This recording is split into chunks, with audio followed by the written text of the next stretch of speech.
근데 잘 고르려고 해도 매물이 없고 네. 금액은 너무 비싸졌고 그렇다고 막 없는 돈 있는 돈 다 끌어서 막 사서 네. 생활이 굉장히 빈곤해지고 이걸 또 원하진 않아요, 저는.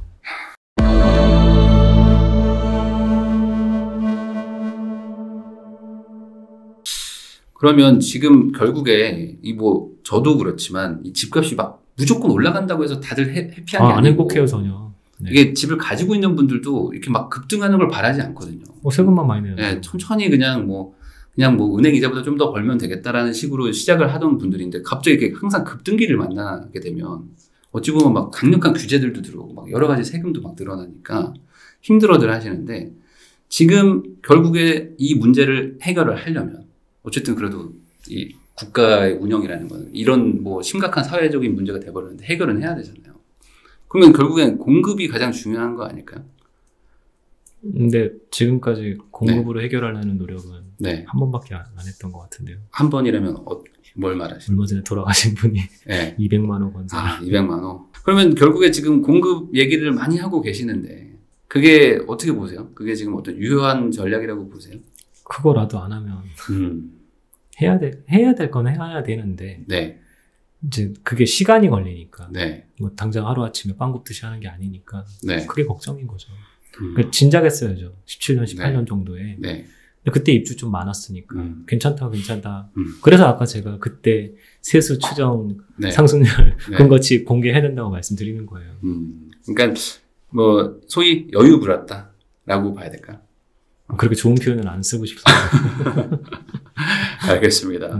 그러면은 늦어버렸고 늦은 만큼 사실 집이라는 거는 뭐 더 날림 공사할 수는 없으니까 늦은 만큼 늦게 공급이 되긴 되는데 결국에 그러면 시차는 있겠지만 현재 정책이 추진되면 공급 문제는 결국에 시간이 지나면 해결이 될까요? 아니면 이 자체가 여전히 어떤 뭐 문제가 있다고 보세요? 공급 정책이? 자체는 문제는 없는데 근데 정부의 정책은 항상 도심 개발보다는 외곽 개발 쪽 3기 신도시도 마찬가지죠. 근데 지금 3기 신도시 보상이 안 됐거든요. 근데 지금 사전 청약 받고 있거든요. 그러니까요. 그러니까 나쁘게 말하는 분들 저도 뭐 거기 동조하고 있지만 이거 지역주택조합하고 뭐가 다르냐. 지주택이다. 그래서 땅도 안 사놓고서 지금 지주들은 거의 보상에 응할 생각들이 없어 보여요. 너무 조금 부르니까. 그게 이제 그러면 만약에 지금 이번에 사전 청약 2차 얼마 전에 했지만 뭐 빠르면 24년, 뭐 26년, 27년 빨리 들어오는 건 있겠죠. 그냥 일반 택지들이야 뭐 해놓은 게 있으니까 들어올 텐데. 그거 말고 3기 신도시들 중에 지금 보상 빨리 되는 데가 하남교산하고 구천대장밖에 없는데 나머지 것들 분양한 것들은 그럼 언제 들어오는지 전 감이 안 잡혀요. 된다고 말은 하지만 국토교통부가 철도 개통 항상 안 된다고 한 적 없어요. 맨날 늦어지잖아요. 맞아요. 똑같을 것 같은 느낌인 거죠. 철도조차도 국가 예산 태워서 그냥 공사만 쭉 해둔 것도 뭔가 돌광공사도 필요하고 돌광공사 비용 안 주니까 돌광공사 안 하고 그러니까요. 이렇게 해서 막 2년, 뭐 3년 늦어지는 게 거의 다반사인데 이건 지금 지주들부터가 뭐 비대위 만들고 지금 시끄러운데 그게 걱정인 게 하나. 두 번째는 이제 공공이든 뭐든 간에 재건축 재개발을 해야 되는데 속도가 너무 더딘 것 같아요. 그래서 좀 아무리 뭐 촉진식에 뭐 정부랑 같이 하면 인센티브도 주고 뭔다 해도 그럼 뭐 뚝딱뚝딱 3년 안에 완공까지 끌고 가는 거 절대 아니잖아요. 또 지금부터 해봤자 또 빨라야 5, 6년은 걸릴 거고. 그렇죠. 그럼 좀 있으면 2030년 된대. 그러니까. 근데 그렇게 되면 지금 멀쩡하다 생각하는 집들도 재건축해야 되거든요. 그럼 막 뒤에 줄줄줄줄 다 기다리고 있으니까. 저는 사실 그게 더 문제라고 보거든요. 당장 올해부터 분당 재건축 연한이에요. 당장. 저는 지금 이 낡아 있는 이 서울, 뭐 강남, 뭐 이쪽 여의도 이쪽을 뭐 지금 할까 말까 고민하면 안 된다고 생각하거든요. 얘네 지금 빨리빨리 해줘도 지금 뒤에 쌓인 게 너무 많은데 이거 더 모아지면 어떻게 할 거냐. 나중 되면. 사실 그게 이제 시작점이 원래 재건축은 20년 차에 하는 게 정상이었던 거를 참여정부 때 40년으로 이제 밀어놓은 게 결국은 20년 뒤로 밀어놓은 셈이죠. 그게 박근혜 정부 때 10년 앞당겨지긴 했지만 지금부터는 이걸 뭐 규제하고 안 하고가 아니라 할 수 있는 사람들은 알아서 다 하라고 막 풀어줘도 힘들 것 같아요. 공급책은. 사실 이게 풀어준다고 해서 다 진행되는 것도 아니거든요. 우리나라 아까 말씀 잠깐 드렸지만 대출을 많이 할 테니 집을 사라고 막 등을 밀어서 안 산다니까요. 불안해한다니까요. 그리고 아까 뭔가 우리 처음에 얘기했지만 아니 이러면 더 오르는 거 아니야? 이런 거꾸로 생각하는 사람이 한국 사람 너무 많기 때문에 갑자기 이제 누군가가 오셔가지고 아무 규제도 안 할 테니까 임대주택도 안 지어도 되니까 그냥 지어라 그래도 네. 이거 착공하고서부터 뭔가 나오는 거 아니야? 그래도 비대위 또 생겨요. 네, 그리고 이거 하고 났더니 뭐 선정능 을 가린다고 또 부실하는 거 아니야? 예를 들면 네. 삼성동, 대치동, 경상동은 그 선정능 그렇죠. 요즘 뭐 저기도 검단도 그러니까 네. 이거 못 믿는 거잖아요. 네. 신뢰도가 없는 거잖아요. 그러니까 이게 빨리빨리 하라고 민간이 빨리빨리 하겠냐고요. 네. 그러니까 민간이 유일하게 빨리빨리 할 수 있는 건 일반 상업지역 좀 사가지고 네. 오피스텔 짓는 거. 아까처럼 네. 제가 오피스텔 얘기를 시작한 이유가 뭐냐면 그것만 유일하게 빠를 것 같아요. 그것만. 그럼 결국엔 지금 공급이라는 게 계획대로 되지 않고 좀 늦어질 가능성이 있고 그것도 좀 삐그덕삐그덕 많이 할 것 같다. 그러면 이 공급으로 결국엔 물량을 많이 늘려가지고 시장을 안정화시키겠다라는 거는 단기간에는 답이 없는 거네요. 네. 그러면 정부 입장에서도 그렇게 그걸 내가 안다고 치면 이거 안 되겠다. 한 5, 6년 안에 없어. 그럼 결국엔 수요를 잡는 수밖에 없는 거잖아요. 근데 수요가 잡히냐고. 수요는 네. 자유민주주의 국가에서는 네. 안 잡히죠. 네. 왜냐면 주거 이전을 못하게 딱 막아버리면 되는데. 네. 예를 들면 옛날 70년대처럼 네. 뭐 갑자기 동결. 동결이요? 네, 전입신고 딴 데 못하고 이제 앞으로 무조건. 아니 그냥 아무것도 안 되고 그냥 지금부터 주거지를 5년 동안 아무도 못 바꾼다. 이러면 네. 총선을 어떻게 이겨요? 네. 그러니까 이게 선거가 있으니까 연속성이 생기기가 너무 어려운 거죠. 네. 뭐 어쩔 수가 없어요. 제가 봤을 때는. 그 점은. 그러면 있는 집이라도 좀 잘 팔게 해줘서 그나마 조금 뭐 다주택자들이 가지고 있는 거 뭐 한 개라도 내놓으면 누군가 이 수요가 좀 이걸 사서 조금이라도 좀 가라앉지 않겠냐. 그래서 그런 의미로도 양도세라도 조금 일반과세로 좀 바꾸자. 그러면 좀 물량이 나올 것이다라고 하는 분들도 있는데 그 부분에 대해서는 어떻게 생각하세요? 그거는 맞는 얘기죠. 근데 그렇게 해서 나오려면 네. 지금 뭐 워낙 차익들이 너무 커서 네. 일반과세를 해도 거의 네. 절반 가까이 되는데 너무 많잖아요. 그렇죠. 양도세 자체가 다들 뭐 별로 네. 생각 안 하시겠지만 양도 차익이 막 예를 들어 네. 뭐 5억에서 10억씩 난다. 네. 그럼 뭐 1억 넘어가면 그렇죠. 일반 과세여도 네, 일반 과세여도 무지무지 낸다는 거죠. 네. 근데 거기다가 지금 뭐 장특 공제도 자꾸 막 이상하게 바꾸고 뭐도 바꾸고 해서 네. 그러니까 이게 지금 제가 보면 부동산 네. 관련 세제들이 네. 너무 이제 옛날 못 살던 때부터 막 이게 네. 쌓여 있어서 한번 좀 쉽게 좀 네. 그리고 요즘 못 파시는 분들이 아까 일반 과세로 해줘도 네. 복잡한 게 많아요. 네. 그 뭐 1가구 1주택 특례 네. 뭐 잘못하면 이제 때려 맞는 거죠. 네네. 그런 분 저 요즘 많이 보는데 그거 뭐 세제가 너무 복잡하니까 그냥 단일 세율을 팔면 얼마나 그냥 이렇게 하면 모르겠는데 네. 뭐 몇 월 며칠 날 이전에 산 집은 뭐 몇 월 며칠 날 엄청 복잡해요.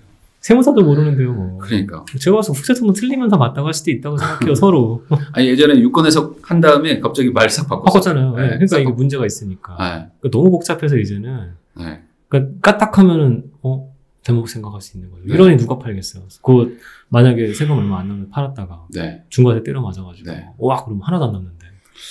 그러면 지금 이 상황에서는 사실 뭔가 뭘 해도 어렵다. 아니요, 어렵진 않은 것 네. 같아요. 단일화하면, 단순하면 돼요, 단순화. 어떻게 할까? 그 규제도 좀 단순하게 해서, 그냥 규제도 아니죠, 그냥. 세율도 좀 하나로 가고. 재산세가 너무 많이 나오잖아요. 사실 부동산 관련된 세금이 너무 복잡해요. 네. 과거에는 이 정도까지는 아니었거든요. 그냥 하나만 했으면 좋겠어요. 네. 프로퍼티 텍스 하나만 있었으면 좋겠어요.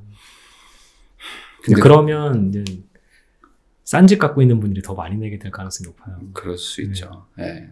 근데 사실 이게 또 이제 정치까지 엮여 있다 보니까 또 지금 선거가 또 계속 이어지니까 이게 쉽게 풀 수 있을 문제이긴 하지만 쉽지 않은 문제겠죠. 뭐 이렇게 강하게 네. 합니다. 이런 식으로 해야 할 겁니다.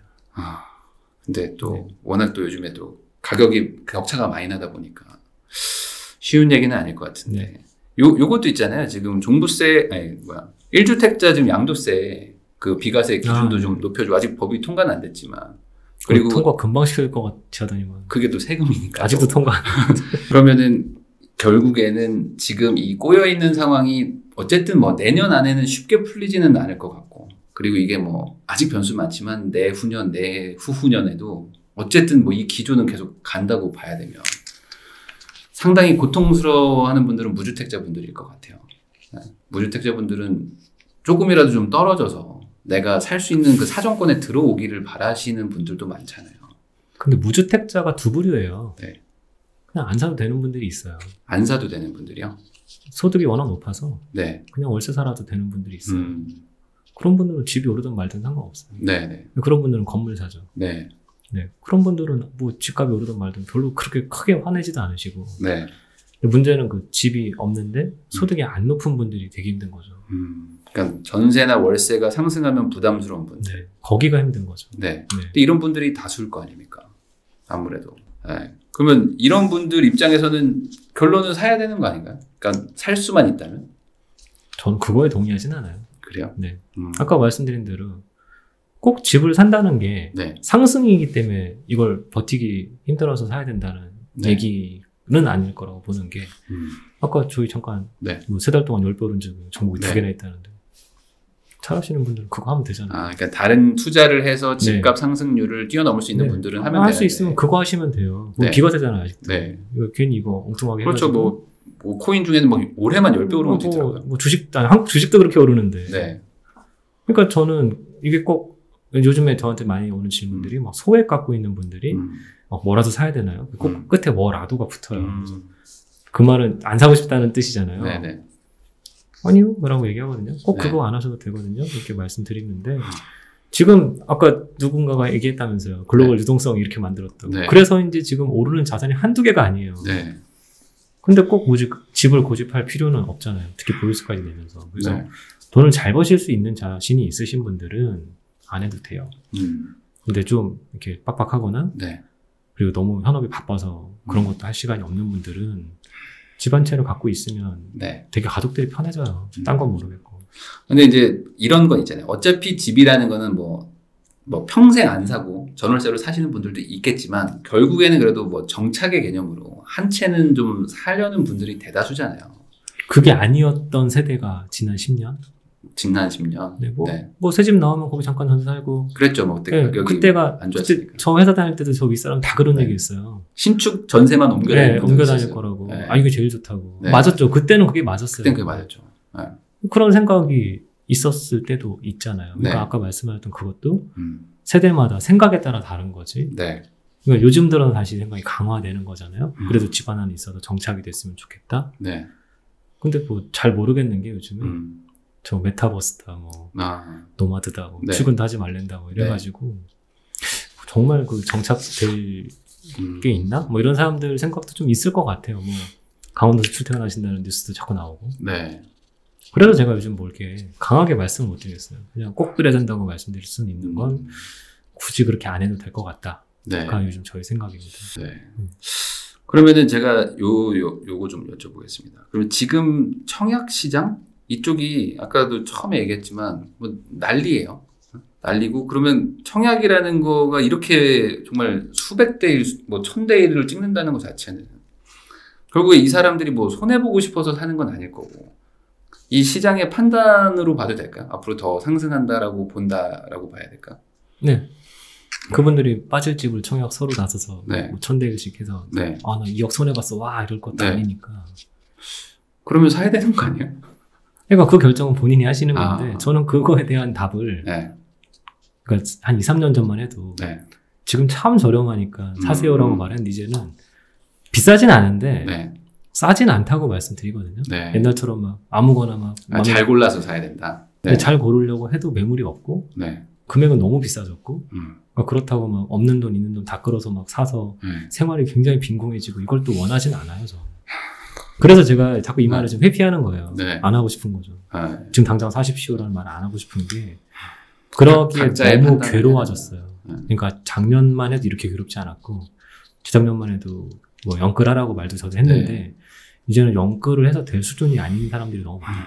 하긴 그래요. 왜냐면 지금 어쨌든 매수 수요를 조금 잡기 위해서 대출 규제 같은 것들도 워낙 강력하게 들어가기 때문에 진짜 한 1, 2년 전에 살 수 있었던 그런 능력 대비 훨씬 더 작은 집을 사야 되는데 집값은 올랐으니까 한 2년 전에 살 집보다 훨씬 나쁜 집들을 살 수밖에 없는 거잖아요. 현실적으로. 근데 그걸 정말 사야 되냐 말아야 되냐라는 근본적인 이제 의문이 있을 수는 있는 거죠. 그거는 저보다 네. 배우자와 네. 자녀와 상의하시면 됩니다. 그러니까 그분들이 원하시는 대로 하시는 게 맞습니다. 네. 아까 거기에 이제 정착이라는 단어가 들어갈 겁니다. 네. 그러니까 와, 여기서는 우리가 도저히 못 살 동네다. 만약에 그런 데를 굳이 지금 사는 것은 조금 뭐 네. 판단을 해봐야 그러니까 된다. 한번 가족 회의를 좀 하셔서 여기에 뭐 이런 걸 해서 우리가 한 10년 이상 살 생각인데 어떻게 생각하냐. 네. 배우자가 싫다고 그러면 하시면 안 되죠. 자녀분들이 거의 다 맞아요.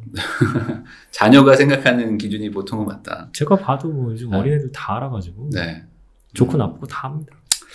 그러면은 지금 결국에 지금 청약 이것도 미래에 생길 어떤 뭐 부동산을 사겠다는 거일 텐데 그것도 저는 뭐 큰 틀에서 뭐 올라갈 거다라고 생각해서 사는 분들도 있겠지만 정말 갈 곳이 없다. 그러니까 돈이 있는데 뭐 갈 곳을 잃어가지고 뭐 오피스텔이니 뭐 지산이니 뭐 이런 것들 쪽으로도 엄청 많이 가잖아요 지금. 네. 그런 쪽은 어떻게 보여요? 그러니까 그게 저는 비주택. 그렇게 합리적인 결정 같지는 않아요. 그러니까 왜 답이 네. 이것만 있지? 라고 네. 저는 생각하거든요. 그러니까 네. 다른 사람들은 더 빨리 오르는 것 같은데 그러니까 갈 곳 없는 돈이라는 말이 언론에서 너무 많이 나오는데 네. 갈 곳이 왜 없어요? 누구는 천슬라를 사고 있고 그런 걸 너무 많잖아요. 대안들이 이제 아예 비부동산 네, 쪽으로도 그거 아니어도 뭐 부동산에서도 꼭 그런 수익형 부동산 아니어도 네. 우리 뭐 저기 LH들처럼 네. 뭐 쉬운 광명에 땅을 그렇게 사질 않나 나무를 심질 않나 네. 뭐 창의적이시잖아요. 네. 그러니까 부동산에서도 왜 자꾸 이렇게 뭔가 정해놓은 답들이 있는 것 같다니까. 네. 아 근데 그게 어쩔 수가 없는 것 같은 게 부동산 하던 분들은 그러니까 부동산에서도 부동산 내에서도 네.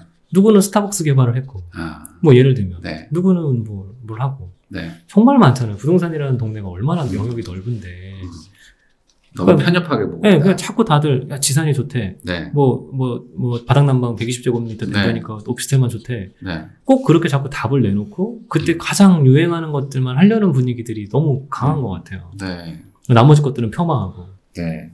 근데 아까 하는 분들은 심지어 교회에 나가서 무슨 창고 사셔가지고 베이커리 카페를 하질 않으시네. 네. 다 뭐 잘 됐잖아요. 맞아요. 그러니까 이제 뭔가 이렇게 고정관념을 딱 갖고 투자는 부동산에서는 아파트와 빌딩만 있다. 네. 이것도 아닌 것 같고. 네. 그러니까 아까 제가 말씀드린 꼭 부동산만 답도 아닌 것 같고. 네. 그러니까 요즘 자산가들 보면 전 다 하는 것 같아요. 이렇게 막 옛날은 네. 한 8, 90년대까지만 해도 부동산 자산가가 있었고 주식 자산가가 있었고 네. 요즘 그런 사람을 제가 보기가 힘든 것 같아요. 다 하는 것 같아요. 네. 하긴 요즘에 정보가 또 워낙 많고 네. 또 쉽게 접근이 되니까 사실 부동산 쪽이 저도 뭐 있지만 되게 힘들어진 건 맞거든요. 경쟁자가 많아서 너무 많고 너무 많은 사람들이 하다 보니까 여기서 정말 좋은 기회를 잡는다는 게 예전보다 훨씬 어려워진 건 맞잖아요. 네. 그런데 여전히 부동산에서 계속 있는 분들은 아까 말한 갈 곳 잃은 분들 지금 지방으로도 많이 간 것 같아요. 네. 네. 지방도 안 나쁘니까요. 네. 지방시장도 늘 편견이 엄청나게 많잖아요. 네. 인구가 감소되고 네. 도시 소멸이 될 거고. 네. 맞아. 이때쯤 되면 꼭 도시 소멸 리포트 같은 게 하나씩 나와요. 네. 뭐 한 30년, 40년 뒤에 우리나라 인구가 뭐 3천만으로 줄어들어서 네. 그런 얘기 들으면 이제 지방시장 되게 힘든데 네. 지방시장은 되게 복잡하거든요. 그냥 우리가 서울 보듯이 했다가는 성공하기 힘든데 본인의 지역 베이스가 좀 있으시고 그런 분들은 지방시장을 놓칠 필요는 없죠. 뭐 올해만 해도 그렇고 네. 사실 뭐 지난 10년간 지방시장이 하락한 적은 거의 없었던 것 같고. 네. 최근에는 진짜 서울도 오르는 거에 지방까지 같이 올라가고 있어서 진짜 전국이 뭐 다 올라가고 있는 추세인데. 네. 그거가 이제 제가 봤을 때 지난 10년, 20년 네. 정도 시장을 지배하는 논리였는데 네. 일본식의 장기 불안과 뭐 가격 하락으로 인해서 네. 수도권만 잘 된다. 그 돈이 막 수도권으로만. 근데 생각해보면 그런 것도 아닌 거죠. 생각해보니까. 왜요? 지금 그렇게 말하는 분들이 꽤 많잖아요. 지금 그러니까 그 말이 틀리다는 게 아니라 네. 얘만 된다는 말은 틀렸다는 거죠. 그 지방에서도 어떤 특정 지역들은 잘 될 것이다. 뭐 잘 될 만한 힘들이 있는 지역들은. 그래서 많이 놓치신 게 뭐 대구 집값 올릴 때 많이 놓치신 것 같고 네. 부산 집값 정말 많이 올랐는데 그때 많이 놓치신 것 같고 네. 대전도 그랬고 세종도 그랬고 요즘 뭐 청주도 그렇고 네. 요즘 수많은 강원도 도시들도 그렇고 강원도 도시들 옛날에 누가 샀어요? 네. 양양, 속초 이런 거 네. 아파트. 근데 요즘 사잖아요. 그러니까 저는 그런 뭔가 답을 정해놓고 네. 거기다가 답을 안 맞췄으면 좋겠어요. 본인의 논리가 딱 네. 하나예요. 네. 인과 관계되면 끝이다. 그렇죠. 그런 거를 하면 네. 잘 안 맞죠. 지방시장도 재밌어요. 근데 요즘에 여전히 걱정들 하시는 건, 네. 이제 지방은 확실히 어디가 중심지냐. 네. 잘 바뀌거든요. 네. 그걸 좀 놓치시는 것 같아요. 예를 들면 서울처럼 네. 조금 약간 안 됐어도, 네. 그래도 여기는 뭐, 예를 들면, 뭐, 로데오 같은 데인데, 네. 그냥 로데오가 죽은 지 한 10몇 년 됐지만, 네. 여기는 한 방이 있어. 근데 진짜 살아났잖아요. 네. 근데 지방은 안 그래요. 네. 죽으면 끝이에요. 네. 그러니까 그게 무서우니까 더 네. 수도권으로 오는 것 같아요. 네. 그런 거죠. 네. 근데 지방시장도 엄청나요. 그런 상승률 이런 것들. 근데 가장 큰 논리는 그거 같아요. 그러니까 인구가 감소할 것이고, 그리고 이제 출산율이 뭐, 어쨌든 뭐 지금 줄어들고 있기 때문에 인구 감소는 예정돼 있는데, 그럼 결국에 사람들은 이제 수도권으로 올 것이다. 그런데 어떻게 지방에서 기회가 있겠느냐? 이 논리잖아요, 결국에는. 네, 저는. 이거는 너무 1차원적인 얘기인 네. 것 같아요. 세상이 그렇게 단순하지 않아요. 왜 그렇게 생각하요? 거기도 사람들 살아요. 네. 거기도 부자들 많아요. 네. 근데 이제 어떤 범위가 줄어들 것이다. 축소될 것이다라는 얘기에도 동의가 안 되세요? 저는 확장되는 것 같아요. 오히려 확장되는. 네. 인구가 감소할 수 있지만. 이게 왜냐면, 네. 우리나라가 작아서 그래요. 미국이 아니라서. 네. 미국이면, 네. 텍사스랑 뉴욕이랑 LA랑 너무 머니까, 네. 웬만한 나라들보다도 먼데, 네. 근데 우리나라는 멀어봤자 KTX 타고 3시간도 안 걸리고, 네. 근데 우리나라가 가장 별로였던 것 중에 하나가 철도 교통인데, 네. 요즘 뭐 광역권 철도다 뭐다 해가지고 그동안 철도로 접근이 안 되던 데들을 수도권처럼 다 연결시키고 있거든요. 그러면 거기도 다 대도시에 편입되거든요. 네. 편입되고 안 되고의 차이가 엄청 커지니까 네. 아까 말씀드렸던 것처럼 이게 나라가 이렇게 되니까 수도권만 이라는 얘기랑 안 들어맞는 거죠. 거기서는 또 거기만 되는 거예요. 그리고 최근에 뭐 보셔도 아시겠지만 군이 네. 대구에 네. 편입되거든요. 네. 대구광역시 군이 되거든요. 그러니까 그런 것들도 이제 움직임이 슬슬 나타나죠. 이게 서울 수도권이 지난 한 20-30년 이상 네. 행정구역의 변화가 거의 없었는데 사실 지난 한 50년대부터 한 80년대까지 서울은 계속 커졌거든요. 네. 사실 그럴 필요성도 있죠. 각 도시들이. 굳이 이렇게 지자체가 이렇게 돼 있을 필요가 없고 네. 통합될 필요가 있죠. 창원도 통합했잖아요. 네. 그거 4개잖아요. 저도 이제 뭔가 크게 막 권역으로 이제 거점으로 모일 거다 뭐 이런 얘기들도 많이 하시고 저도 그런 얘기에 좀 일부 동의를 하는데 그러면은 여전히 지방에서도 그냥 지방도 다 잘 된다는 얘기는 아니실 거잖아요. 거기서도 네. 안 오르는 건 진짜 안 올라요. 네. 네. 지방시장은 수도권하고 달라서 와 따라가면 망하죠. 이거 진짜 좀 잘해야죠. 그래서 저는 웬만큼 지식이 없는 분들이 네. 가면 안 된다 생각해요. 근데 꼭 자금이 적고 지식이 적은 분들이 가요. 네. 이거 힘들죠. 저도 지방에 이런 투자를 해보면은 지방은 수도권 대비 제일 어려운 게 빨라요. 네, 되게 네. 빨라가지고 정말 긴장하고 보지 않으면 왜 빠르냐면 네. 작기 때문에 네. 시장이 작아요. 네. 정말 작아서 옆에 네. 아파트 뭐 분양하면 갑자기 막 출렁출렁하고 그래서 이게 정말 지방이 어렵다라도 저도 생각을 했었거든요. 코스닥 하시는 느낌이죠. 네. 주식 하시는. 근데 오히려 지금은 돈이 적으니까 이제 지방에서 그것도 막 소형으로 막 여러 채 사서 뭐 단기간에 불려보려고 하시는 분들이 있더라고요. 많이들 버신 것 같고. 네. 법인 막 20개, 네. 30개 많이 맞아요. 버시는 분들 받고. 네. 그게 너무 심해지니까 정부에서 자꾸 막 규제한다고 하는 것 같고. 그러니까 제가 늘 뭐 주식시장에도 격언이지만 네. 너무 관심이 많으면 많이 못 벌어요. 그러니까 그렇죠. 사람들이 좀 몰라야지 돈을 벌죠. 네. 다 뭐 그렇게 하고 있으면. 네. 그러니까 나한테까지 그 정보가 벌써 귀에 들어왔다는 건 한 4차, 5차 정보 정도밖에 안 되거든요. 음. 그게 이제 저는 그 버전의 하나인 것 같아요. 근데 그거가 옛날에 한 몇 년 전에 네. 공유 차량 네. 잘 안 되잖아요, 사람들이. 네네. 왜냐면 앞에 사람이 차를 막 타놨기 때문에 차가 안 나가잖아요. 네네. 집도 비슷한 것 같아요. 공유 개념으로. 근데 공유에 사실 끝장으로 가면은 야 오늘은 이 집서 자고 내일은 저 집서 자라 가거든요. 네. 그건 또 다들 원치 않으시잖아요. 그렇죠. 그럼 그게 무슨 내 집이에요. 네. 그럼 집에 가구도 아무것도 못 넣잖아요. 심지어는 인테리어 당연히 고사하고. 네. 요즘 뭐 주인들이 못 박는 것도 싫어하니까 그것도 네. 못 하잖아요. 그래서 그런 게 아까 공유라는 얘기를 좀 그만할 때가 됐어요. 아까 내 것이라는 얘기 하셨지만 네. 내 거가 자기 소유가 얼마나 중요한지를 저는 좀 앞으로 더 많이들 깨달으셨으면 좋겠습니다. 다 그 내 소유 물건 네. 뭐 더 갖고 싶고 더 좋은 네. 거 갖고 싶은 것 때문에 열심히 사는 거죠, 다들. 네. 그렇죠. 결국에 우리나라가 이렇게 잘 살게 되는 되면 될수록 점점 더 내 것에 대한 거는 더 강해질 거고 네. 내 것을 또 여러 개를 가지고 싶고 더 좋은 거 가지고 싶고 이런 마음은 더 커질 수 있으니까.